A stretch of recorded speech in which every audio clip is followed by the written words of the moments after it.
আচ্ছা, আগের ব্লগে তোমরা দেখেছিলে কলকাতা এয়ারপোর্ট থেকে বেরিয়ে আমরা ডিরেক্ট একটা হোটেলে উঠেছিলাম।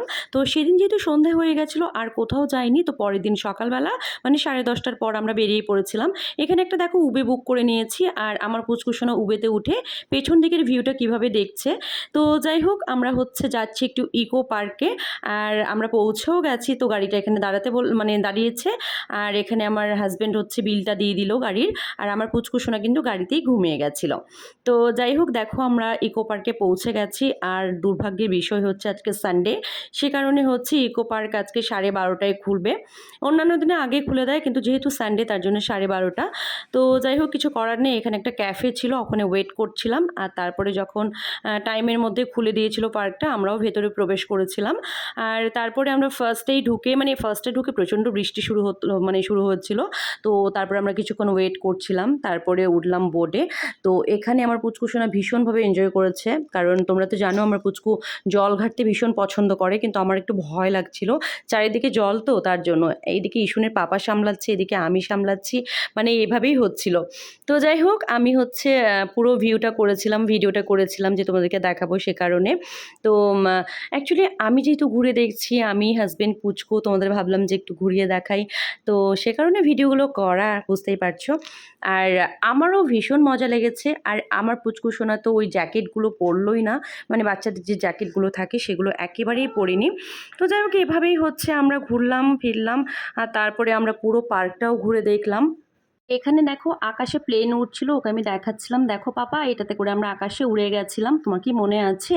তো ও দেখে একটু হাসাহাসি করছিল। তো যাই হোক, আমরা হচ্ছে ভীষণ এনজয় করেছি। আর কলকাতা শহরটা না আমার হাজব্যান্ডের ভীষণ প্রিয় জায়গা। ইনফ্যাক্ট আমারও ভালো লাগে, কলকাতা জায়গাটা ভীষণ প্রিয়।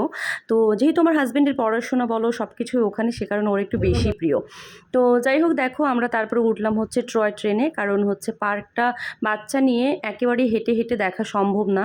কারণ পুচকুসোনা যদি একটু আর বড় হয়, মানে ও যদি 5-6 বছর বয়স হতো, তাহলে আবার কোনো ব্যাপার ছিল না, একটু হাঁটাহাঁটি করতো। কিন্তু যেহেতু একেবারেই ছোট, জাস্ট কেবল তোমার মনে করো 2 বছর 7 মাস বয়স চলছে, আর কত পাবে ওটুকু বাচ্চা, তাই না?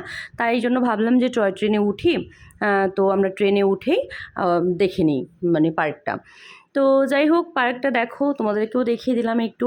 আর তারপরে আমরা দুপুরবেলা হচ্ছে আর বেশিক্ষণ থাকিনি, এটাতে করে ঘুরলাম। এটা অনেকক্ষণ বসেছিলাম, অনেকক্ষণই বলো, মোটামুটি 1.25 ঘন্টার মতো। তো যাই হোক, অনেক ঘুরলাম, খুব মজা লাগলো। আর যে মানে দৃশ্যগুলো সুন্দর, সেগুলো সমস্ত কিছু আমি ভিডিওর মাধ্যমে মানে ক্যাপচার করেছি। তো যাই হোক, দেখো এখানে একদম গাছপালাগুলো এত সুন্দর লাগছিলো, আর এই জায়গাটাতে আমি একটু ভিডিও করছিলাম, নিজে একটু স্টাইল দিচ্ছিলাম। তো যাই হোক, তারপর পার্ক থেকে নেমে আমি কিছু ফটোশ্যুট করলাম, এই করলাম ওই করলাম। তারপরে হচ্ছে ভাবলাম যে চলো, ইসুনের পাপাকে বললাম চলো আমরা এখন বেরিয়ে পড়ি, কারণ পুচকুর লাঞ্চের টাইমও হয়ে যাচ্ছে। তো আমাদের হোটেলে পৌঁছাতে মোটামুটি অনেকক্ষণ হয়ে গেছিলো, মানে মোটামুটি 3:30 বেজে গেছিলো। তো পুচকুকে তো লাঞ্চ করাতে হবে, তাই না? তো আমার হাজব্যান্ড একটা হোটেল থেকে খাবার দাবার অর্ডার করেছিল, তারপরে হোটেলে এসে মানে হোটেলেই পার্সেলটা নিয়ে এসেছিলো। তো তারপরে আমরা ওখানে লাঞ্চটা করলাম। লাঞ্চ করে, যেহেতু আমাদের রাতের বেলা ট্রেন আছে, তো তারপরে বেরোতে হবে আবার। আর আমার শরীরটা তারপরে খাওয়া দাওয়ার পরে মানে লাঞ্চ করার পরে এত খারাপ হয়ে যায়, তারপরে আমি একটু মার্কেটিং করতে চেয়েছিলাম, কিন্তু সম্ভব হয়নি আর।